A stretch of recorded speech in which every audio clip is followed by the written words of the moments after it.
Mientras tanto, en Turquía, un hecho que se percibe como la politización de la justicia y un escalón más cerca de un gobierno dictatorial bajo el mando del presidente Recep Tayyip Erdogan.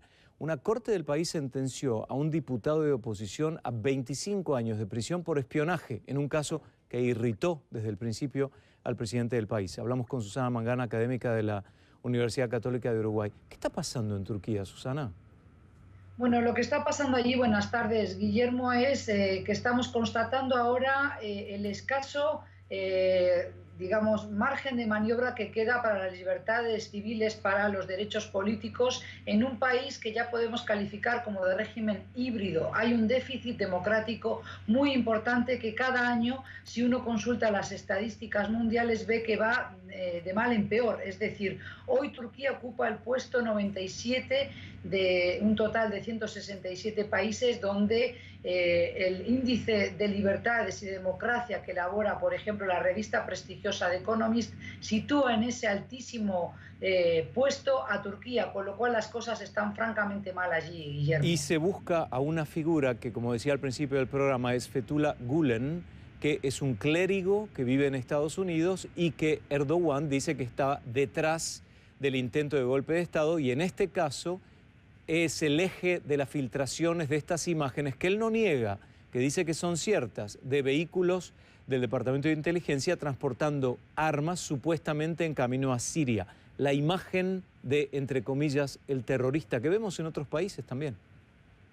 Efectivamente, Guillermo, lo que ha molestado al gobierno encabezado por Erdogan, que ya desde el 16 de abril, es decir, desde el referéndum pasado en Turquía, ha ampliado sus ya muy abultados poderes. Hoy aúna o combina las dos jefaturas, la de gobierno y la de Estado, porque eliminó el cargo de primer ministro. Esto te da la pauta de cómo es el nuevo sultán neotomano de la Turquía moderna. Pero culpar de todos los males de Turquía a Fethullah Gülen en el exilio en Pensilvania, en Estados Unidos, es poco menos que una ridícula acusación. Un Fethullah Gülen que por estas horas se sospecha que también recibió de alguna manera apoyo, dinero, por ejemplo, para ese golpe de Estado luego fallido por parte de países como Emiratos Árabes Unidos. Es decir, aquí hay una trama de intereses también que gira en torno a estos juegos de poder, a la rivalidad que hay entre Arabia Saudí, otra potencia o mini potencia, si se quiere, a nivel regional, y Turquía, que también tiene sus propios intereses a proteger. Ese envío de armas iba dirigido a facciones rebeldes, es decir, lo que la prensa llama yihadistas, para de alguna manera seguir apostando a derrocar al gobierno de Al-Assad. Y eso es lo que molesta a Erdogan, que hoy se sabe la verdad, que no está pidiendo permiso ni autorización al Parlamento como le exigiría la ley vigente en su país, pero que además está contraviniendo, es decir, de alguna manera está traicionando el embargo de armas impuesto por Naciones Unidas a todo el que quiere enviar armas a Siria. Es decir, hay un embargo internacional para que no sigan llegando armas a un conflicto ya enquistado que dura ya 6 largos años. Vamos a concentrarnos por un minuto más en el tema de Turquía y me pregunto, ¿cuál es la reacción internacional debido a la geolocalización de Turquía, que es la puerta de entrada a Asia o a Europa, depende de dónde se provenga, y los grandes intereses hasta hace poco de Turquía de entrar a la Unión Europea que continúan siendo frustrados? La opinión internacional, los países que lo rodean y más allá, ¿no reaccionan?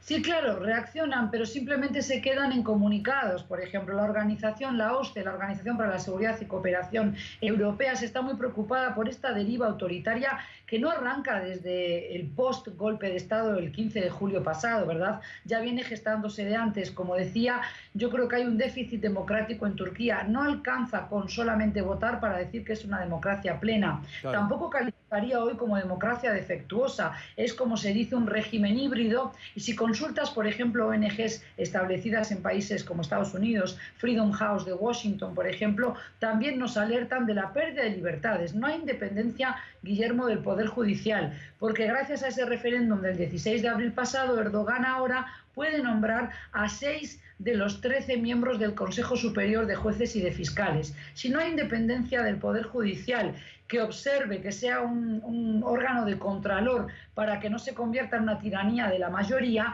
es lo que ocurre en un país donde además tampoco hay libertad de prensa y de opinión. Hay más de 167 trabajadores de los medios de comunicación que están entre rejas desde el 15 de julio pasado, ahora se siguen arrestando a más de una docena de parlamentarios y de activistas políticos. Es decir, hay un déficit democrático importante y esto preocupa sobre todo en Europa. No puedo dejar de pensar que más cerca nuestro hay una situación similar con todas estas características que la doctora menciona y que es Venezuela. Doctora, gracias.